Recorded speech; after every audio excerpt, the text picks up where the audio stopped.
Привет-привет! Меня зовут Людмила, и с вами Таро в потоке. Название нашего разбора звучит так. Что он говорит о вас другим людям? И у нас будет 3 позиции.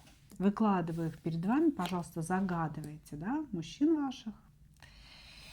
И сначала мы, конечно же, да, сигнифицируем человека, посмотрим, кто он, что он. Может быть, нам покажут, что между вами происходит, чтобы вы могли вот определить, ваша позиция или не ваша. Далее мы с вами ответим на наш главный вопрос. Что же ваш мужчина говорит о вас другим людям?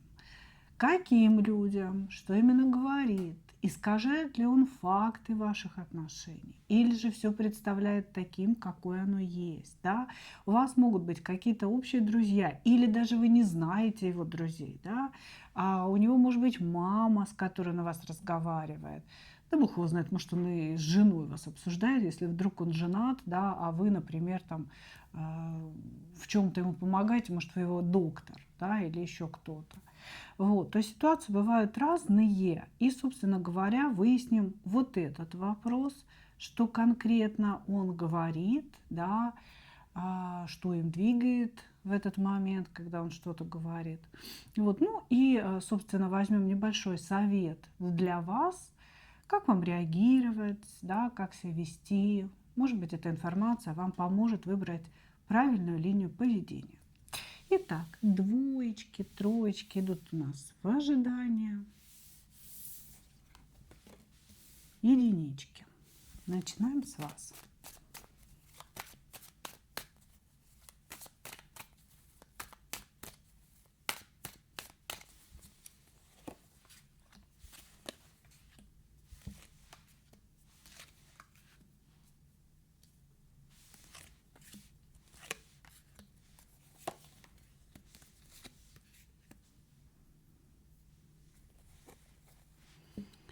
Так, что за мужчина к нам пришел? Скорее всего, женатый человек. Женатый человек, который недоволен своим семейным положением, да, вообще своей семейной жизнью. Человек, который внутри своей семьи чувствует себя одиноким, чувствует себя таким, знаете, непризнанным гением. Может быть, жена пренебрегает им, может быть, его используют как рабочую лошадку. Да, очень во многих семьях это практикуется, что если мужчина начал обеспечивать, зарабатывать, да, женщина как-то вот считает, что только для этого он и нужен. Да, и, собственно, никакие эмоции ему не нужны. Вот здесь идет мужчина, который как будто бы ждет каких-то перемен в своей жизни. Вот он пытался что-то делать, пытался работать, зарабатывать, пытался, может быть, как-то отрегулировать отношения в своей семье, но не получается у него какого-то вот нужного ему результата, и он сейчас немножечко так как бы в состоянии ожидания, Значит, здесь мужчина, который перехитрил сам себя. Значит, он изначально считает себя магом. Ну вот что это значит? Да? Человеком умным, человеком, который может управлять реальностью, может управлять какими-то событиями и людьми. И ему всегда казалось, что вот он хороший психолог, знаете, что он может считывать людей на расстоянии. Но здесь вот какая-то ситуация возникла, да, в которой он обманул сам себя. Безусловно, когда мы смотрим ваш канал, да, через вас, естественно, тех, кто смотрит, эта ситуация может касаться конкретно вас. Ощущение такое, что мужчина хотел поманипулировать конкретно вами, может быть, заблокировал вас, может быть, сказал вам о том, что вы расстаетесь, может быть, сказал о том, что он не уйдет из семьи, да. Короче говоря, здесь была какая-то ситуация, которую он создал для того, чтобы проманипулировать вами. У всех это была разная ситуация, конечно, вас много. Но результат от его манипуляции оказался прям противоположное тому, что он хотел. Хотел получить одно, получил по шапке, судя по всему. Значит, у вас здесь, скорее всего, ну такая пауза, да, в отношениях. Вы ушли от этого человека, вы ему сказали, что ну, что-то вас не устроило, да, или в разговоре, или вообще в целом в его поведении. Вы здесь развернулись, ушли, а он манипулировал вами и катал вас на качельках эмоциональных совсем не для этого. Не для того, чтобы вы ушли, а для того, чтобы вы, скорее всего, стали покорной, любящей, да, приняли какие-то его условия. Вот. И, короче говоря, здесь мужчина такой немножко в растерянности сейчас находится. Чего ему делать с вами, чего ему делать с этой семьей, которая у него вот здесь вот на дне колоды, да, вроде как и не особенно нужна, и уже не такая настоящая семья, да, но никуда от этого не денешься, она пока есть, да, вот так вот скажем. Вот, он не знает, что ему выбрать, он не знает, какие решения принимать, какие действия делать. В общем, короче, такая растеряшка. Растеряшка. Страдалец, что-то там сам себя накручивает, сам себе настрадовывает, а все от того, что манипуляция пошла не в ту сторону. Окей, хорошо. Ладно, что же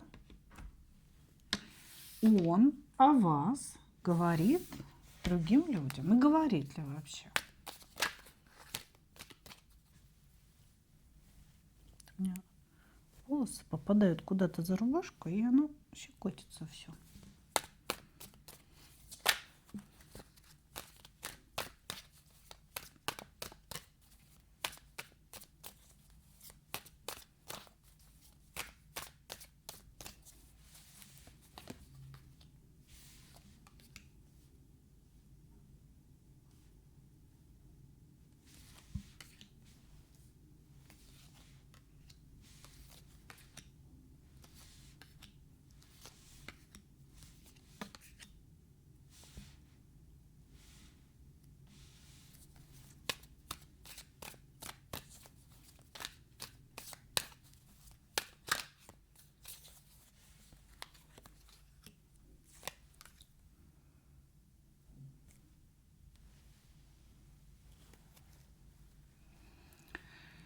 Текст. Что он говорит о вас другим людям?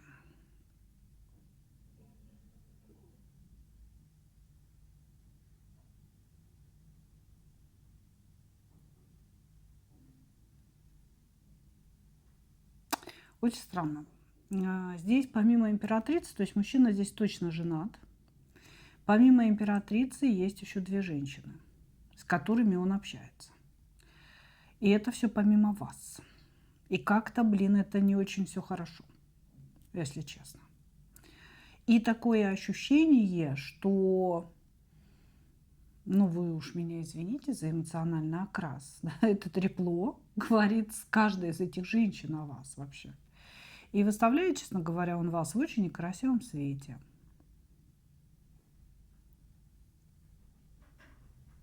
Кто вы для него? Интересно вообще. Вы кто ему? Вы кто ему?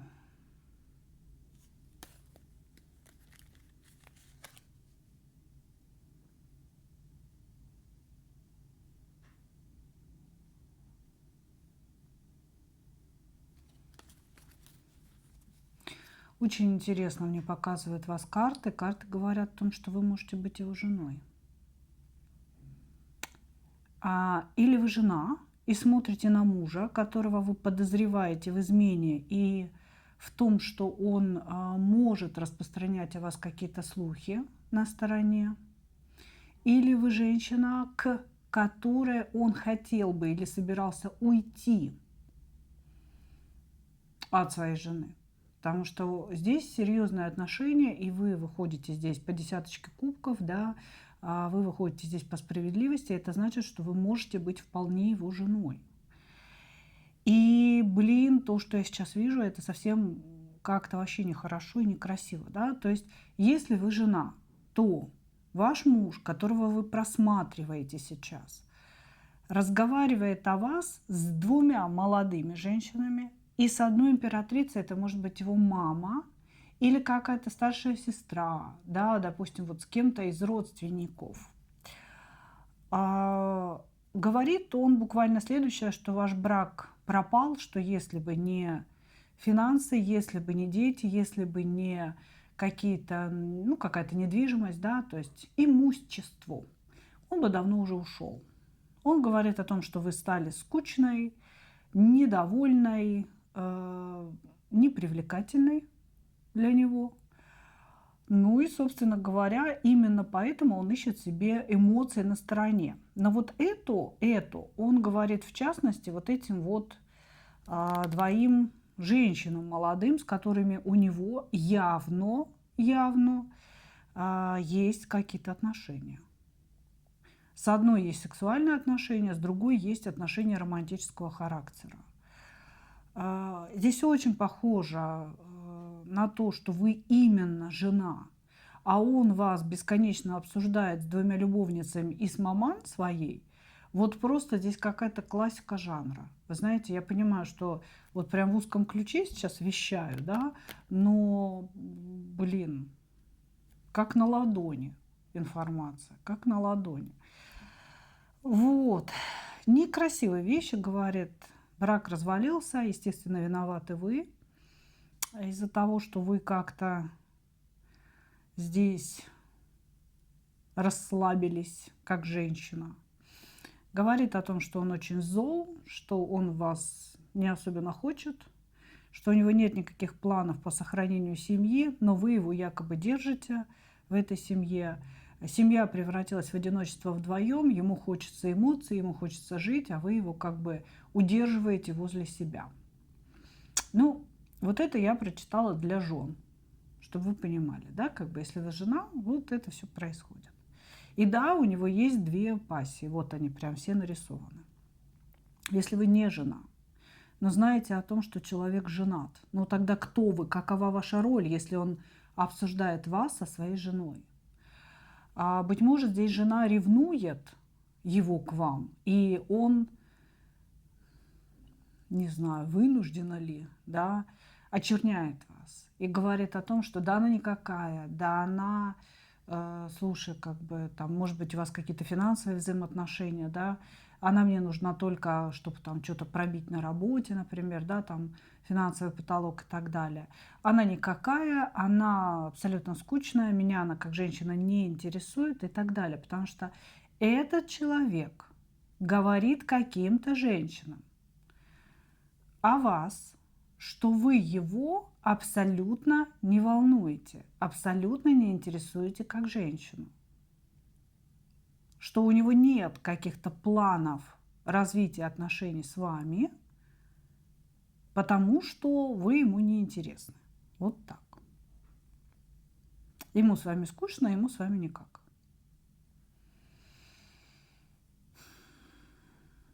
И вот если вы не жена, то здесь, ох, цветник. И с женой он вас обсуждает, и с какими-то еще девушками он вас обсуждает. Что это за мужчина, и что у вас за отношения.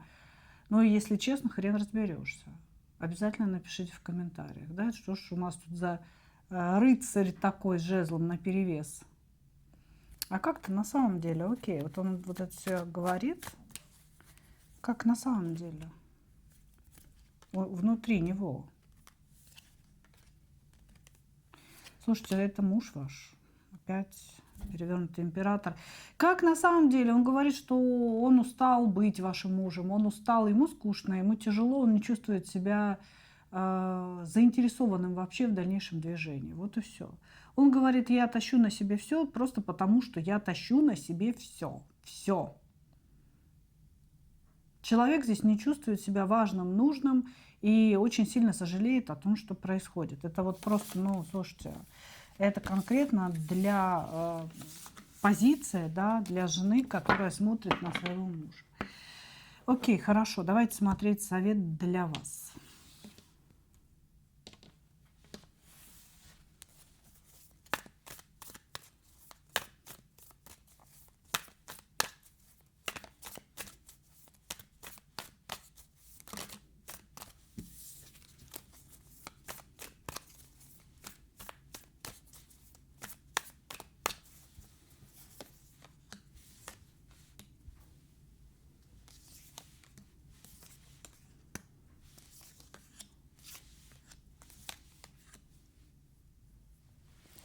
Совет для вас.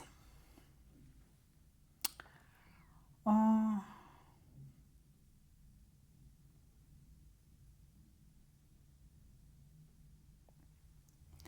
Принять какое-то решение для того, чтобы вытащить истину на поверхность. Есть много непроясненных вопросов между вами с этим мужчиной, да? И здесь нам с вами советуют поставить точки над «ё». Если это ваш муж, вот он опять сидит, да, император. Если это ваш муж, то вам стоит сесть с ним за стол, да, и четко сказать о том, что вы знаете обо всем, о том, что вы устали не меньше его, и о том, что, может быть, эту историю нужно как-то или прерывать, или пытаться сделать что-то вот совместное, да, что-то новое. Короче говоря, здесь вам обязательно нужно вытаскивать истину и правду на свободу. Здесь говорится о том, что эта правда причинит вам боль, безусловно. Но через эту боль вы получите некое освобождение, потому что какое-то долгое время вы живете в состоянии пут, как будто бы вы опутаны, да, опутаны какими-то веревками, путами, и вы сами не можете мыслить открыто, чувствовать открыто, потому что вы не понимаете, что происходит. Если мы говорим действительно о вашем муже, а здесь вот прямо этот император во всей своей красе представлен, значит, то, может быть, он плохо себя ведет, он не уважает вас, он не показывает вам своей любви, как-то вас посылает, постоянно ругается, унижает. И вы не знаете, что вам делать. Потому что, с одной стороны, вы замуж, и вы не можете двигаться куда-то, да. С другой стороны, вот этот замуж, он уже вам и самой, собственно говоря, претит. Вот, поэтому вытаскивайте некую истину на поверхность, да, вытаскивайте ее. Что-то нужно выяснить. Правда очень больно ударит по вам. Но если вы этого не сделаете, то ваши путы, они будут затягиваться все сильнее и сильнее. И, ну, если еще не душат, да, вскоре начнут вас душить. Вот как-то так здесь все повернулось в нашем разборе. Благодарю вас, единички. Двигаемся дальше.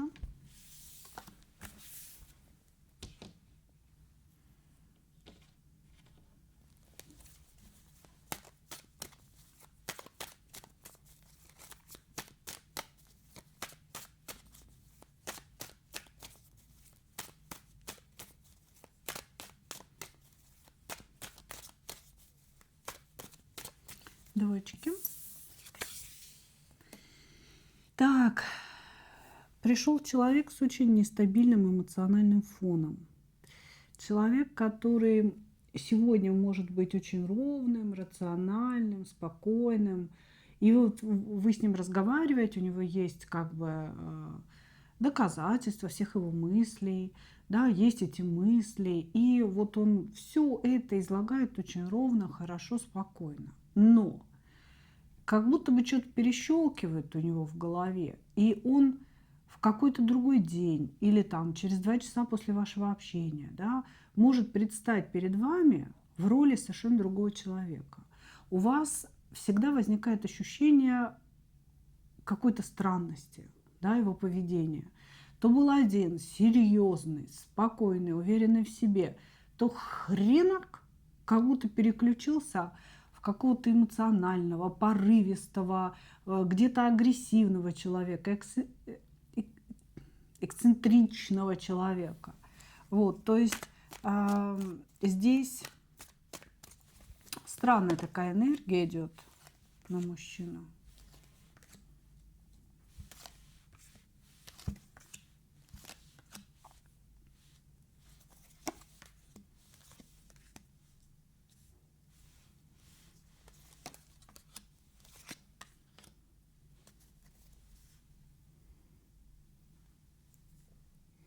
Ощущение, что человек или не очень здоров психически, или принимает какие-то психотропчики, или алкоголь.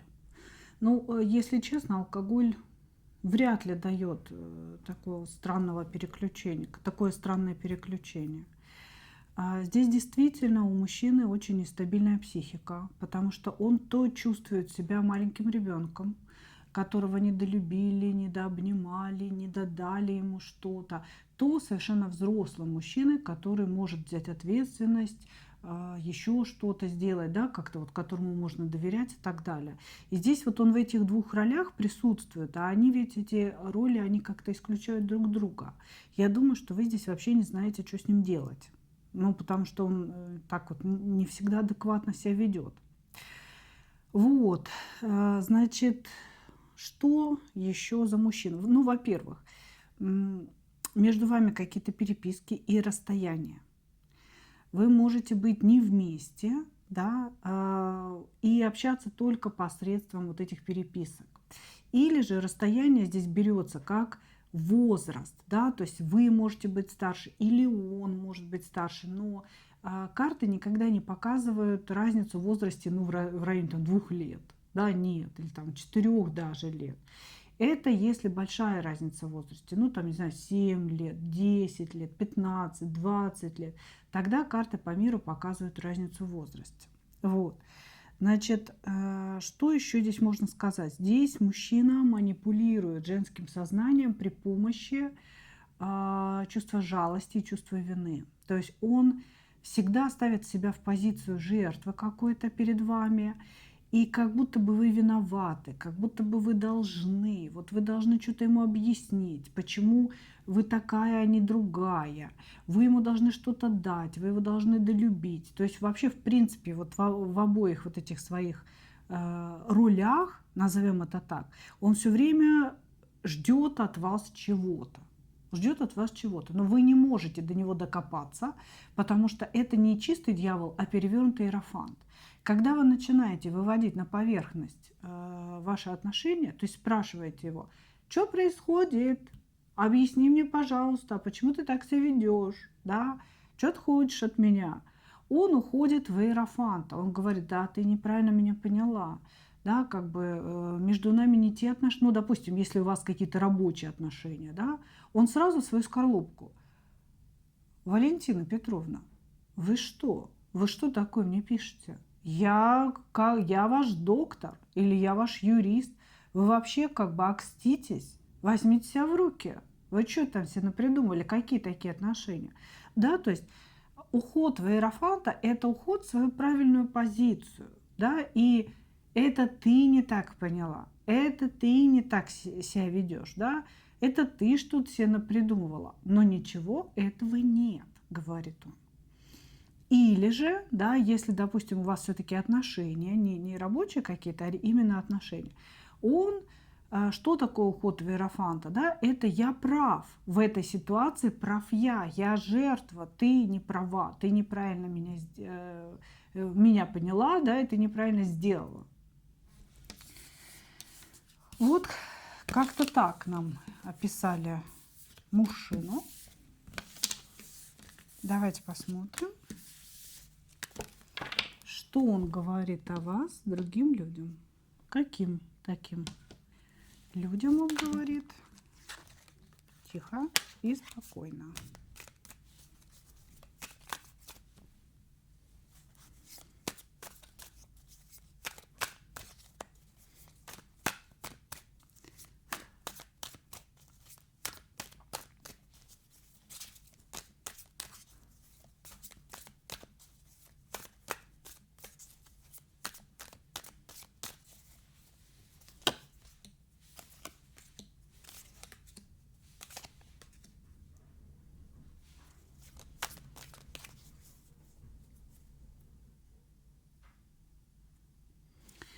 Так, здесь мужчина о вас не говорит другим людям. Здесь, скорее всего, у вас или какие-то тайные отношения, или это действительно отсутствие отношений. То есть действительно вы никто друг другу, у вас вот какие-то такие, знаете, рабочие деловые переписки могут быть. может быть, даже в каком-то общем чате. Но, собственно говоря, каких-то личных словоизлияний в вашу сторону у мужчины нет. Может быть, между вами какой-то типа флирт-игра, понимаете? То есть здесь и поэтому он уходит в этого иерофанта, показывая, сначала вас заведет, да, какими-то там каким-то флиртом, какими-то комплиментиками. Вы такая, давай выводить все на поверхность, а он такой, типа, нет, нет, нет, я в иерофанте, я женат, или о чем вы там все подумали и так далее. Не говорит он никому о вас. Он никому ничего о вас не говорит. А он здесь еще раз подтверждается, да, четко манипулирует вашим сознанием, ставя себя в состояние повешенного и подвешивая вас. То есть себя в состоянии повешенного в каком плане? Я жертва. Это ты неправильно все понимаешь. Это ты виновата. Это ты что-то напридумывала. Потом, как только вы успокоились, как только вы сказали, ну окей, я так я, да, и ушли в сторону, он тут как тут, и опять начинается, ой, вы знаете, вы такая красивая женщина, Валентина Петровна, я таких не встречал. Или там вы были у меня на приеме, от вас пахло такими духами, подскажите, а что это за духи? Я хочу, чтобы от моей любимой женщины пахло такими духами. Ну, может быть, знаете, вот где-то в эту степь. Вы только успокаиваетесь, он со своими комплиментами тут как тут. Вот. И вы только начинаете на это реагировать, он сразу в жертву. А что это вы? Да, как в жертву и в иерофанта. Это ты виновата, это ты меня спровоцировала, ты зачем так говоришь, да? Вот. И подвешивать вас, то есть он не дает вам понимания вопроса и не отпускает вас. Собака на синий такая. Вот. Но он ни с кем о вас не разговаривает. Хорошо. Совет для вас.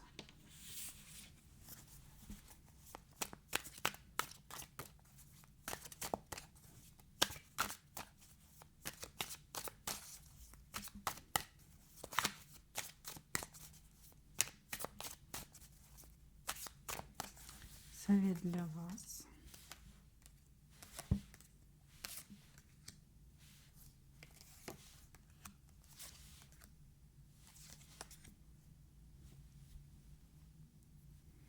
Совет для вас – заканчивайте.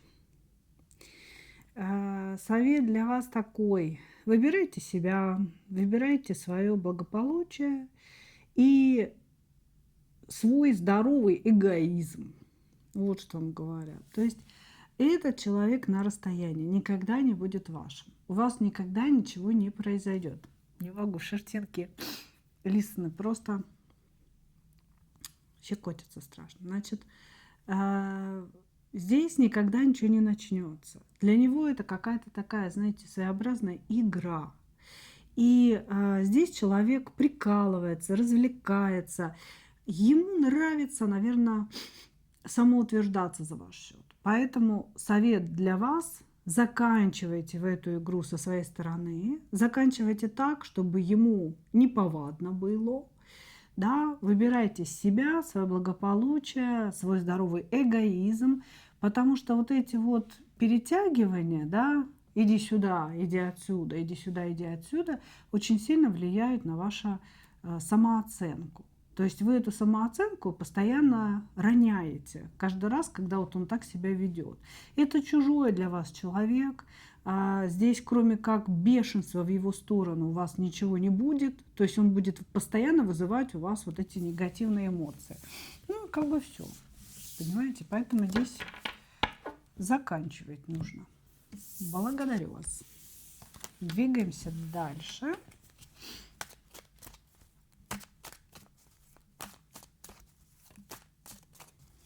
И у нас осталась третья позиция.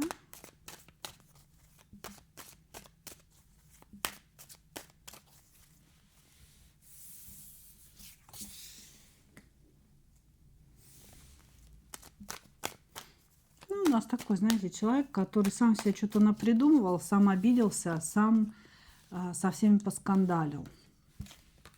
Кубковый король. Угу. Все ясно. В разных ипостасях. Значит, что о нем нам говорят? Разведенный мужчина может быть разведен не единожды, да, а много раз. Очень обидчивый человек, человек, который фантазер такой, знаете. То есть вы сказали одно, он себе додумал, допридумал, дофантазировал третье и восьмое заодно, обиделся на вас, написал вам гадости, то есть он в себе не держит зло, да, он зло передает, вот. И получается так, то есть он сам обиделся, сам как бы наговорил что-то, все это выплеснул на вас и сидит, ждет, когда вы придете извиняться. Ну, вот такой человек.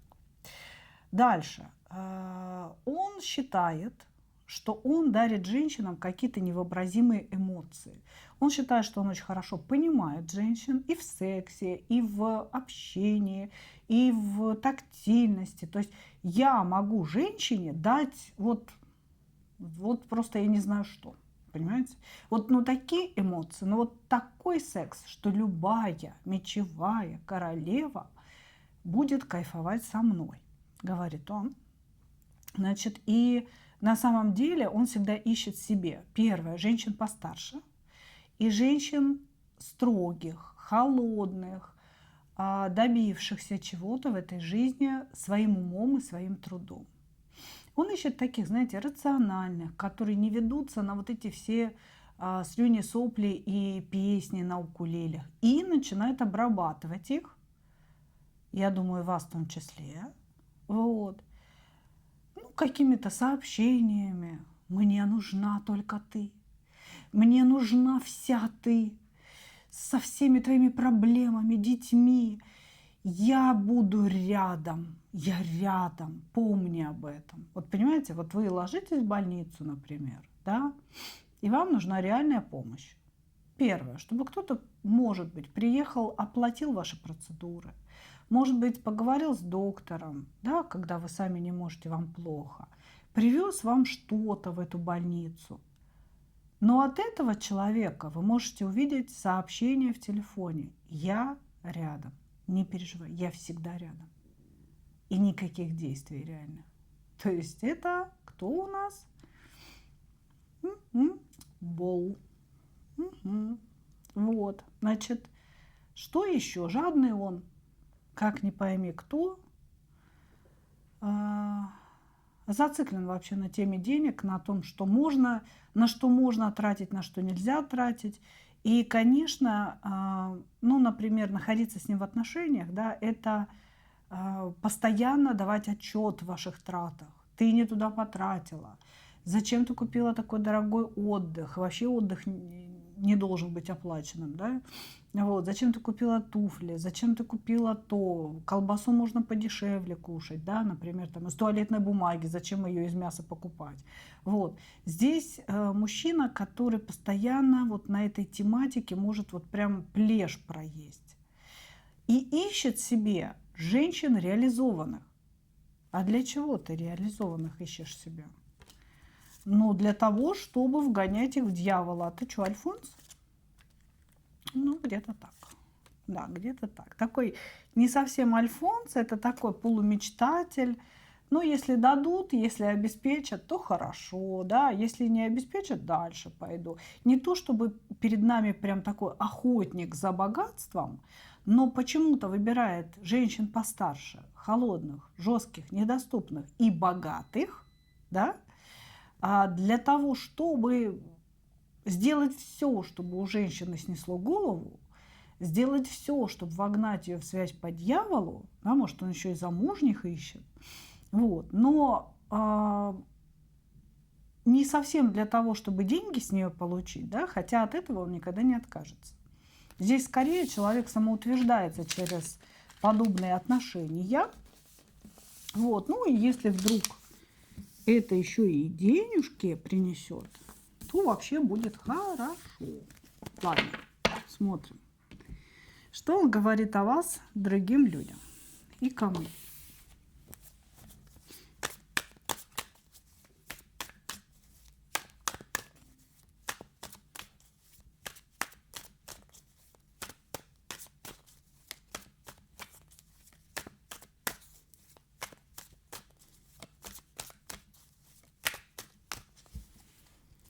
Что он говорит о вас другим людям? Ага.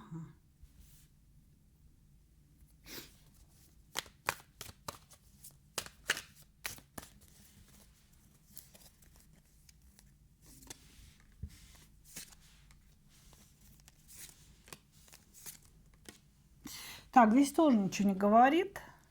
Ничего не говорит он, потому что, скорее всего, вы знакомы весьма шапошно с ним.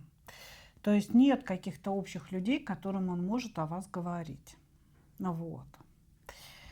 Но он тут как бы злится. Похоже на то, что вы закончили отношения. Здесь произошла ситуация следующая. Мужчина, как он считает, вкладывался, старался. Ну, вкладывался чем? Словами, песнями о любви. Простите, петь я, конечно, не мастерица. Еще сейчас у меня аллергия, горло все осипшее. Ну, такая не сильная, но тем не менее. Вот. Значит, здесь он считает, что он очень сильно вложился в ваши отношения, в вашего дьявола.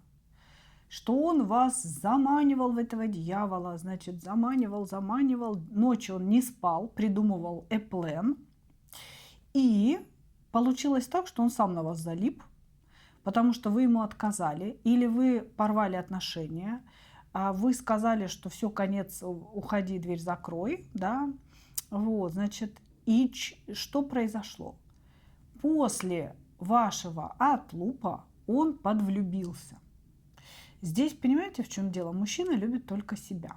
Он настолько... Кстати, он на очень таких низких вибрациях. Просто, знаете, вот ощущение, там, плохо образован, мало читает, если вообще читает. Какой-то вечно сидит в каких-то вот этих лентах, знаете, там, или Инстаграм, или Телеграм, или что там у него, или Контакт, да.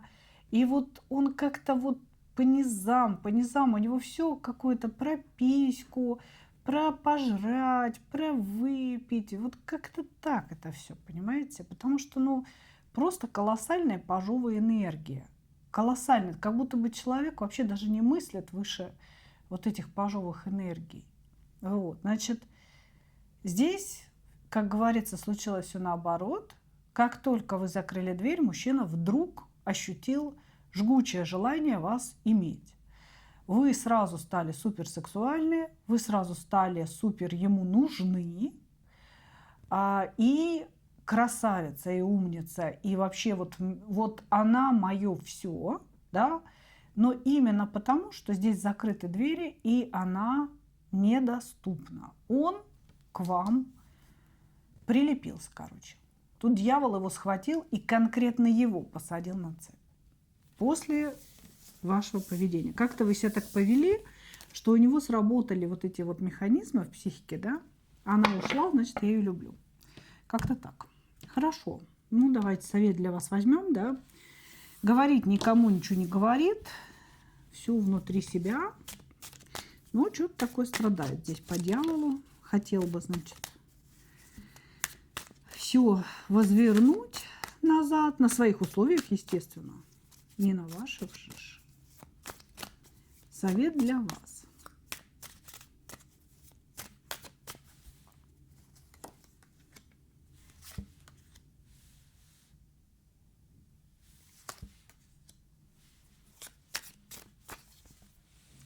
Манипулируйте своей сексуальностью. Ну, я уж было бы, да, хотела сказать вам, слушайте, да забейте вы на него, да, нафиг вам такой нужен. Но здесь, ну, видимо, вам хочется поиграть. Может быть, парень включает в вас какую-то, я не знаю, вашу собственную женскую сексуальность, ощущение себя женщиной. Здесь вам советуют конкретно играть своей сексуальностью с этим мужчиной, манипулировать его желаниями, манипулировать его потребностью в вас, этим дьяволом манипулировать, который внутри него сидит. Вот. Но не осуществлять его мечты. Не даваться в руки, девочки, потому что, значит, смотрите, в Манаре, да, королева огня, да, то бишь жезловая королева, это девственная королева, да, то есть здесь аркан подразумевает, что вы соблазняете человека своей сексуальностью, но при этом фигу с маслом ему на тарелке, понимаете, да? Не даетесь ему как женщина, поэтому здесь вам совет конкретный. Соблазнять, но не даваться. Вроде как обещать, но не давать. Значит, за нос водить и играть свои игры. Уж я не знаю, какие там вы игры играете. Ну, что вам от него нужно. Но здесь, конечно, основной дьявол – это вы. Манипулятор и маг – это все вы. Как бы, ну, удачи, девочки. Да? Если вам для чего-то это нужно, главное, не переходите вот эту черту, да, как бы близости, и все у вас будет хорошо. И вы наиграете здесь волю. Здесь вот какой-то такой вот мальчик, да, с которым, видимо, только в игры и играть, а не в настоящую любовь. Благодарю вас, мои дорогие. Вот такой получился у нас сегодня разбор. Надеюсь, что был интересен вам. Не забывайте, пожалуйста, писать комментарии. И, ну, ставьте лайки, слушайте, как бы это какой-то такой элементарный энергообмен. Я думаю, что вам не сложно, мне приятно, да, все-таки это работа моя, да, как бы вы смотрите и смотрите бесплатно, поэтому будет неплохо, если тоже хоть чем-то будете, как говорится, реагировать. Благодарю вас еще раз и, как обычно, хочу пожелать вам только одного: встретить свою настоящую любовь и не потерять в ней себя. Ну а мы увидимся с вами в других видео. И если вы подписаны на мой новый канал, то увидимся мы с вами уже завтра на канале Людмила Шпакова в потоке. А те, кто еще не подписан, переходите по ссылочке под видео и сразу же подписывайтесь. Благодарю вас за ваше внимание. Пока-пока.